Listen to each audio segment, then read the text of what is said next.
অন্যদিকে সামনেই ভোট আর তার আগে এবার বোমের পাহাড় খোদ ভাটপাড়ায় বিজয়নগর দিঘির পাড় এলাকায় উদ্ধার হলো একাধিক ড্রাম ভর্তি বোমা। তৃণমূল প্রার্থী পার্থ ভৌমিকের অনুগামীরা বোমা মজুত করেছিল। লাইভ লোকেশন শেয়ার করে খবর দিলেও প্রথমে গুরুত্ব দেয়নি নির্বাচন কমিশন ও পুলিশ। পরে সোশ্যাল মিডিয়ায় সরব হওয়ায় নড়ে চড়ে বসে প্রশাসন, এমনটা দাবি করলেন ব্যারাকপুরের বিজেপি প্রার্থী অর্জুন সিং। অর্জুনের অনুগামীরা বোমা মজুত করেছিল, পাল্টা দাবি করছে শাসক দল। পুলিশকে তো আমি দুদিন আগে ইলেকশন কমিশনকে এখানকার সমস্ত হায়ার অথরিটিকে জানিয়েছিলাম। পুলিশকে জানালে তো পুলিশ আগেই ধরিয়ে দিত, উঠিয়ে দিত মালটা সাপ্লাই করে। ওখানে পার্থ ভৌমিকের দুটো চেলা আছে, এরাই মালটা মজুত করেছিল। আমার মনে হচ্ছে 100-র উপরে বোমা হবে ওখানে। বোম রাখার মালিক হচ্ছে অর্জুন সিং। বোম তৈরি করার মানে যে দায়িত্ব নেয় এবং যে ঠিকা নেয় সেটা হচ্ছে অর্জুন সিং। বোম অর্জুন ছাড়া কেউ রাখতে পারে না। এখন যখন দেখছে যে বাংলার পুলিশ একদম সতর্কভাবে সব জায়গায় চিরুনি তল্লাশি চালাচ্ছে, তখন নিজেই জানিয়ে দিচ্ছে যে বোমটা ওখানে আছে। কেন ভাবছে যে নাহলে তো ওর নামে চলে আসবে।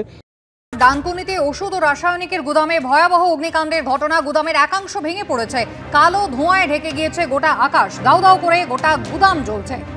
দমকলের 10টি ইঞ্জিন আগুন নেভানোর চেষ্টা চালাচ্ছে। প্রচুর পরিমাণে রাসায়নিক মজুত থাকায় আগুন নিয়ন্ত্রণে আনতে দমকল কর্মীদের হিমশিম খেতে হচ্ছে।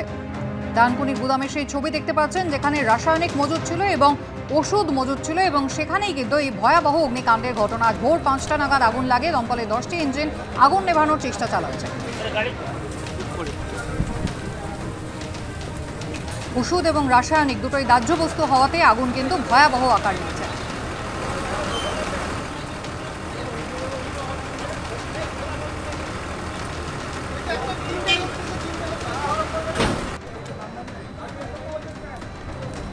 ওষুধ এবং রাসায়নিকের গুদামে ভয়াবহ অগ্নিকাণ্ডের ঘটনার ডানকুনির ছবি আপনারা দেখছেন। হিন্দল দে আমাদের প্রতিনিধি সরাসরি রয়েছেন আমাদের সঙ্গে এই মুহূর্তে। হিন্দল, কি পরিস্থিতি? বেশ কয়েক ঘন্টা কেটে গিয়েছে।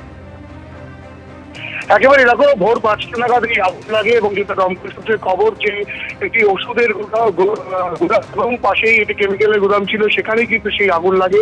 পরবর্তী ক্ষেত্রে প্রথমে দমকলের 7টি ইঞ্জিন আসে এবং আগুনের ভয়াবহতা এতটাই বাড়তে থাকে যে তার পরবর্তী ক্ষেত্রে আরো ইঞ্জিন বাড়িয়ে দমকল সূত্রে জানা যাচ্ছে যে এখন মোট 10টি ইঞ্জিন ঘটনাস্থলে রয়েছে। দমকল কর্মী আগুন নিয়ন্ত্রণে আনার চেষ্টা চালাচ্ছেন এবং এই আগুন লাগার ফলে স্বাভাবিকভাবেই পার্শ্ববর্তী এলাকায় কিন্তু রীতিমতো আতঙ্ক পড়ে।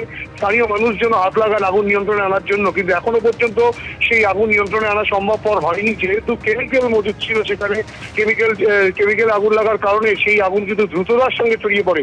এখনো পর্যন্ত সেই আগুনকে নিয়ন্ত্রণে আনার চেষ্টা চালাচ্ছেন দমকল কর্মীরা এবং ডানকুনির মোল্লার এলাকায় এই যে ঘটনা ঘটেছে সেই ঘটনার পর থেকে গোটা এলাকার মানুষজন তারা চেষ্টা চালাচ্ছেন, দমকল কর্মীরা রয়েছেন, কিন্তু সেই আগুনকে এখনো পর্যন্ত নিয়ন্ত্রণে আনা সম্ভব হয়নি। সেই আগুন নিয়ন্ত্রণে আনার জন্য দমকল কর্মীরা চেষ্টা চালাচ্ছেন, সেই চিত্রই কিন্তু উঠে আসছে। হিন্দল, ধন্যবাদ।